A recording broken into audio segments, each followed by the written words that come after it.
नमस्कार, बिहार मिथिला न्यूज में आपका स्वागत है। मैं हूं मनोज और हम बता दें कि दरभंगा में संस्कृत विश्वविद्यालय में इस बार जो सीनेट की बैठक में पहुंचे राज्यपाल, तो कई खामियों को भी उन्होंने सामने ला दिया है।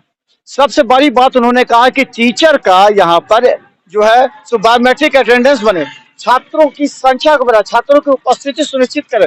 इसके साथ ही जो बात उन्होंने कही है वो काफी महत्वपूर्ण है। उन्होंने कहा जो विश्वविद्यालय की सेवा करते हैं इतना, अगर उनको रिटायरमेंट से पहले, अगर मार्च में रिटायरमेंट करते हैं तो जनवरी में उनके सारे कागजातों को तैयार कर लिया जाए। इस संबंध में उन्होंने राजभवन में एक पेंशनर सेल भी बनाया ताकि किसी को समस्या हो तो उसका निदान हो सके। तो हम बता दें कि इसके साथ ही कई महत्वपूर्ण मुद्दे थे जिस पर खुल करके राज्यपाल अपने भाषण से सभी सीनियर सदस्यों को अवगत कराया।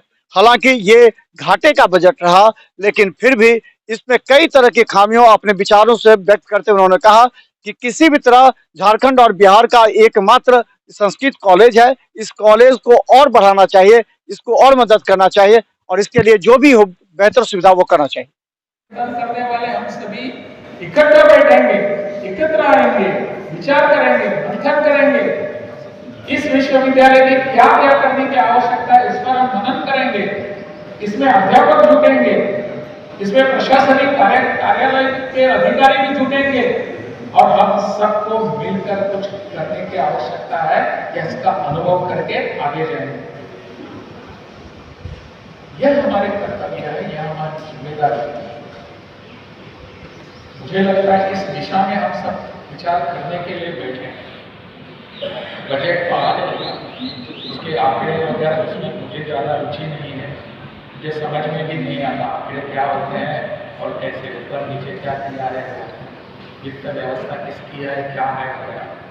हम हमारी साध बनाएंगे तब पैसा अपने आप आ जाएगा। किसी की हाथ फंसाने की, मदद मांगने की आवश्यकता भी नहीं पड़ेगी, परंतु यह हमारी जिम्मेदारी है। मुझे लगता है इन सब विषयों पर हमको ध्यान देने की आवश्यकता है। हमने कुछ वहां से प्रयास किए हैं राजभवन से, परंतु वो पर्याप्त नहीं है। यूनिवर्सिटी के लिए पेंशन के लिए हमने एक सेल बनाने की सूचना दी है सबको। एक सेल बनाइए और उसको हम वहां से मॉनिटर करते रहेंगे क्या हुआ है, किसका कब निवृत्ति किसकी कब होने वाली है, उसके पेपर्स तैयार हुए या नहीं हुए हैं। पिछले वाले लोगों का 10-10 वर्षों का पेंशन का पेपर तैयार किया। शर्म आनी चाहिए हम सबको। वो हमको क्या दुआ देगा, आशीर्वाद देगा? वो निवृत्त हुआ जो कार्यकर्ता है, जो अधिकारी है, निवृत्त हुआ अध्यापक है, उनको आशीर्वाद नहीं देगा, वो हमको श्राप देगा। पेंशन के पेपर्स तैयार करने वाले सभी जो पदाधिकारी हैं, अधिकारी हैं, उनको ये सोचना पड़ेगा, उनकी दुआ नहीं मिलेगी। हम वहां से मॉनिटर करने का एक प्रयास शुरू कर दिया है कि पूरे विश्वविद्यालय के समय पेंशन सेल बनाकर, सेल है बहुत जगह, वो कागज पर है सेल, वो कार्यरत नहीं है। इस दिशा में भी हम प्रयास कर रहे हैं। शिक्षा के बारे में अध्यापकों की नियुक्ति जो है समय पर काम हो, समय पर अध्यापन हो और केवल वित्त के लिए ही चर्चा करते रहें। शैक्षणिक से अन्य बात में शिक्षक लोग समय देते हैं, तो उनको शिक्षा में लगना चाहिए। क्लास नियत हो, वर्ग में उपस्थित हो अध्यापक, उनके वर्ग में उपस्थित होते ही हैं नहीं। मुझे खबर है किसी स्रोत से समय पर क्लास में बैठे रहे, एक छात्र नहीं भी रहे तो बैठे रहे, अध्ययन करें, ऐसा निर्देश दिया गया है। और सीनेट का शैक्षणिक सत्र अलग से होना चाहिए। ये बजट सत्र में मिला देते हैं उसको, शिक्षा पर चर्चा नहीं होती है, शिक्षा पर चर्चा की जाए।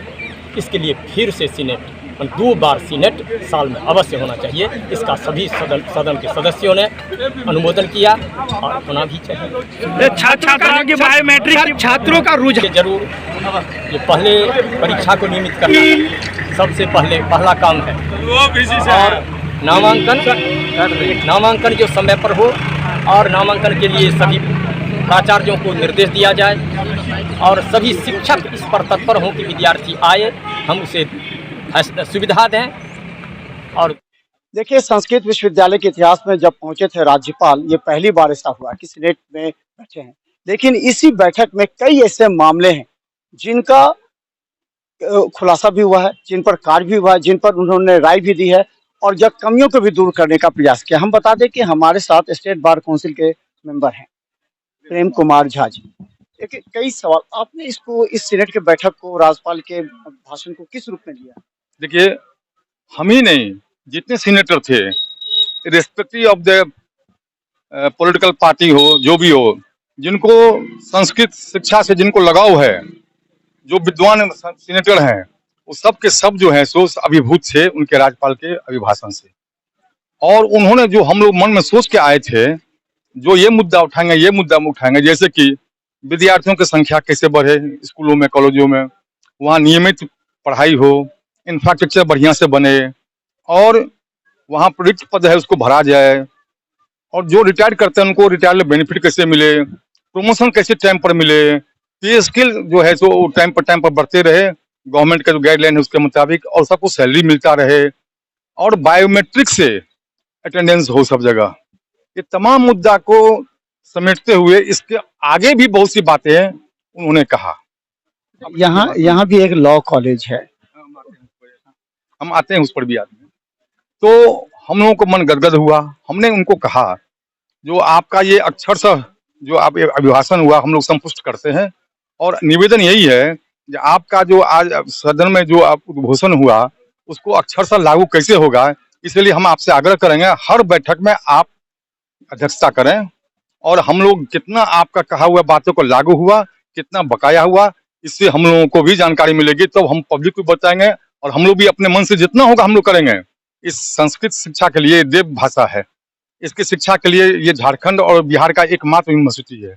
इसके लिए जितना तक होगा हम लोग त्याग करेंगे, सेक्रीफाइस करेंगे, और इसको विकास करने के लिए, सम्मत विकास करने के लिए जितना जो होगा हम लोग करेंगे। हम लोगों का सहयोग कितना लेना है ये आप लोगों पर निर्भर करता है। तो उन्होंने कहा कि नहीं, आपको हम छोड़ेंगे नहीं, तो हम इसको आगे बढ़ाएंगे, और हर बार आएंगे, वो उन्होंने आश्वासन दिया, हर बैठक में वो रहेंगे। और यही कि यहाँ भी एक सीएम लॉ कॉलेज है, तो बिहार स्तर पर देख रहे हैं कि अब जो है अधिवक्ताओं के इनकरेजमेंट के लिए इस तरह के कॉलेजों को बढ़ावा देने की आवश्यकता है। तो यहाँ 3 वर्षों से बंद है। यहाँ भी कई ऐसे हैं प्रोफेसर हैं जो दूसरे विभाग, कई आरोप भी लगे हैं। तो इसको आप किस तरह से देखते हैं और क्या इस मुद्दे